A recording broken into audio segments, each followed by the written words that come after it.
Bonjour à toutes et bonjour à tous. Nous vous proposons aujourd'hui un petit cours, une leçon sur les stomies.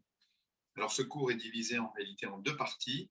La première partie consiste à parler essentiellement des différentes stomies, présenter leur définition, les situations anatomiques auxquelles nous sommes confrontés. Et la deuxième partie consistera un petit peu plus spécifiquement à aborder les complications et les petits soucis des stomies. Alors nous allons débuter tout de suite avec la première partie.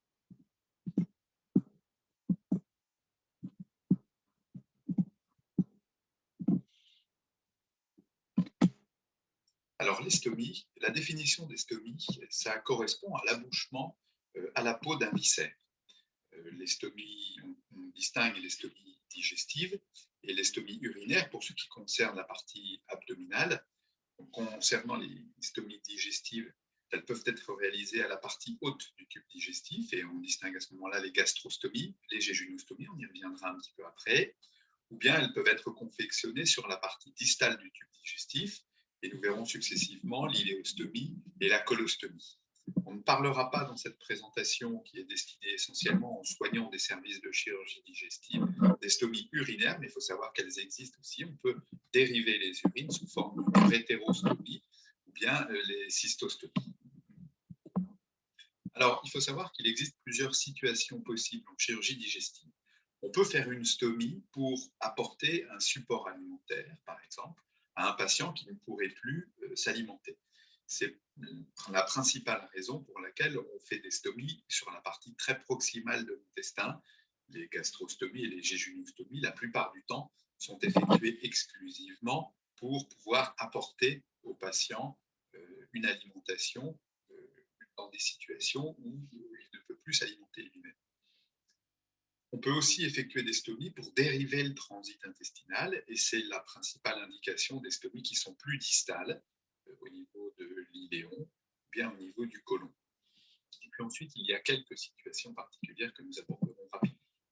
Alors, la gastrostomie consiste à aboucher l'estomac à la peau. Alors, cette gastrostomie se fait par l'intermédiaire d'un cathéter, et elle peut être effectuée par voie chirurgicale, par une intervention au cours de laquelle on va chercher l'estomac et on vient l'amarrer à la face profonde de la paroi abdominale et on vient aboucher une sonde par la peau qui rentre directement dans l'estomac. Elle peut aussi être effectuée par voie percutanée, directement en radiologie, ce sont les radiologues qui font ces gastrostomies percutanées, ou bien par voie endoscopique, et à ce moment-là, les gastroentérologues mettent un fibroscope et à l'aide d'un endoscope, ils interviennent à l'intérieur de l'estomac et ils peuvent, sous contrôle de la vue, mettre en place une sonde en traversant la paroi abdominale. Le principal avantage de la gastrostomie est qu'elle est assez facile d'accès, puisque par voie endoscopique, on peut assez facilement rejoindre l'estomac, que c'est une intervention qui est le plus souvent assez simple à réaliser, et il faut reconnaître que c'est la plus fréquemment effectuée pour des compléments alimentaires, en particulier lorsque le patient ne peut plus s'alimenter dans de bonnes conditions. On a ensuite la jéjunostomie. Alors, la jéjunostomie, c'est quasi exclusivement une intervention chirurgicale, puisqu'il s'agit d'aller chercher une anse intestinale proximale sur le jéjunum et de venir la boucher à la paroi, la coller à la paroi profonde de la paroi abdominale, et on traverse avec un cathéter la paroi abdominale pour pouvoir gagner l'intérieur du jéjunum. Les indications sont assez similaires à celles de la gastrostomie. On fait souvent la jéjunostomie quand on ne peut pas faire de gastrostomie pour des compléments alimentaires ou bien pour pouvoir administrer aux patients des médicaments. Il existe différents kits disponibles, vous en avez un exemple sur la diapositive ici. Et un des inconvénients de la jéjunostomie est qu'elle a souvent un calibre plus petit. En effet, le jéjunum, l'intestin grêle, est plus petit que l'estomac, et donc la sonde qu'on va positionner et qui va rentrer à l'intérieur de l'anse digestive, pour ne pas l'obstruer, elle doit être de petit calibre. Donc, le débit qu'on peut administrer, ou bien certains médicaments, sont parfois un petit peu difficiles par une jéjunostomie, en tout cas un petit peu plus difficiles que par une gastrostomie. Dans certaines situations, on peut aussi effectuer la jéjunostomie par voie radiologique, mais c'est une intervention qui est un peu complexe, puisqu'il faut repérer à l'aide d'une échographie une insuffisance digestive et aller la ponctionner par voie percutanée. Donc, c'est plus difficile qu'une gastrostomie. Ensuite, on a l'iléostomie. Alors, pendant longtemps, l'iléostomie a été réputée une intervention, disons, une situation assez dangereuse et pourvoyeuse de complications cutanées.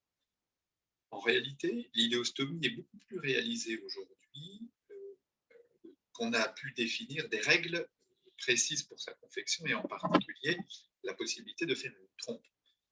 Pourquoi? Parce que le liquide digestif qui s'extériorise par une iléostomie et qui n'est pas encore entièrement digéré, ce ne sont pas des selles moulées, puisque le côlon est shunté, les effluents sortent avant de pénétrer le côlon, et donc sont très liquides et assez corrosifs pour la peau. Donc on avait souvent des brûlures, en tout cas on a encore parfois ce souci, vous verrez ça dans la partie du cours dédiée aux complications, et surtout le patient peut se déshydrater puisque cette partie des effluents est encore très liquide. Donc c'est ce qui aujourd'hui constitue la principale surveillance autour d'une iléostomie, c'est la peau qui ne doit pas être abîmée par les effluents et l'hydratation du patient. Alors il existe une première situation qui est l'iléostomie latérale de protection qui est effectuée dans des situations où on veut protéger l'intestin en aval de l'iléostomie. Par exemple, quand on a opéré et qu'on a fait un montage chirurgical, après une chirurgie du cancer du côlon, par exemple, ou du rectum, et qu'on a fait un montage chirurgical, une anastomose risquée, on protège cette anastomose en dérivant le transit au niveau de l'intestin grêle. La particularité de cette stomie latérale est qu'elle prend une anse digestive qu'on met autour d'une baguette qui restera pendant quelques jours après l'intervention chirurgicale et puis qui sera ôtée. Mais cette iléostomie a donc deux orifices puisque ça n'est qu'une dérivation latérale. Il y a un orifice qui va donner le transit et un deuxième orifice qui va communiquer avec la partie distale de l'intestin et la zone qui a été opérée. La seconde situation est l'iléostomie terminale. Alors, l'iléostomie terminale est effectuée quand on n'a plus la possibilité de rétablir en aval, bien qu'on ait une rupture complète de la continuité digestive. À ce moment-là, vous voyez, comme sur la photo qui vous est présentée, il faut faire une petite trompe. Donc, on ourle l'intestin pour le retourner un petit peu, et le fait de le faire dépasser de 3-4 cm permet d'éviter que les effluents soient en contact directement avec la peau. Et donc, l'appareillage de la stomie par la suite viendra l'isoler complètement, et donc il n'y aura pas de contact. C'est à cette condition qu'on peut effectuer une iléostomie qui soit efficace et qui n'entraîne pas de conséquences. Et enfin, il y a la colostomie. Alors, la colostomie, elle peut aussi être latérale ou terminale. Elle a la particularité d'entraîner moins de risques cutanés que l'iléostomie. Elle entraîne aussi moins de risques de déshydratation. En revanche, elle est un petit peu plus complexe à confectionner et elle se complique plus volontiers en comparaison à l'iléostomie de prolapsus, c'est-à-dire qu'elle s'élargit et le côlon pénètre à l'intérieur car le péristaltisme fait qu'il va s'invaginer comme une chaussette. Et puis des risques d'éventration autour. L'éventration, c'est un élargissement de l'orifice de la paroi au travers duquel passe la stomie et dans lequel peut venir de l'intestin éventuellement se coincer. Donc, peut-être les avis sont partagés finalement sur les avantages et les inconvénients de chacune des stomies.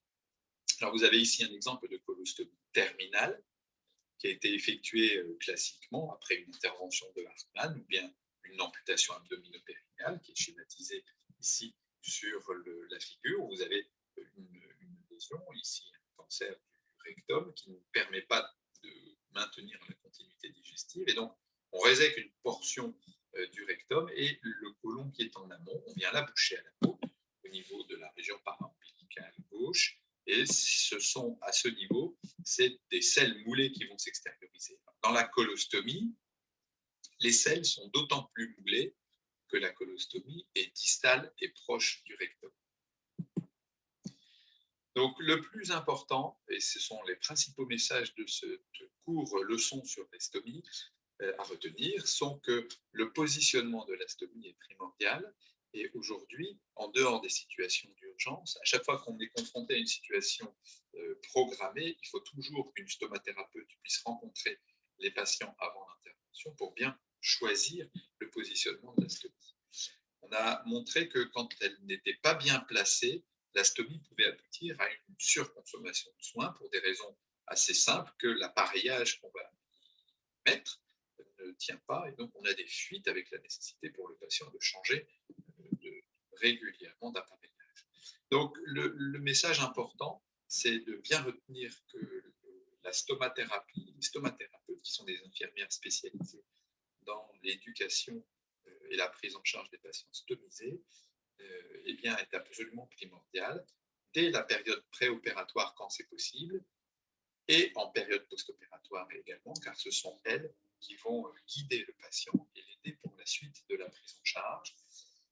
L'idée étant d'éviter de se retrouver dans des situations compliquées, comme vous avez figuré ici, où on a des soucis autour d'une stomie qui est mal appareillée. Vous voyez sur la partie droite, on voit de la peau alors que l'appareillage doit venir bien au contact de la stomie. On voit aussi que le patient a utilisé des produits désinfectants qui sont susceptibles d'entraîner des réactions cutanées, alors qu'à ce niveau, on n'est pas censé en positionner. Donc ça, c'est vraiment l'infirmière spécialisée qui va aider le patient.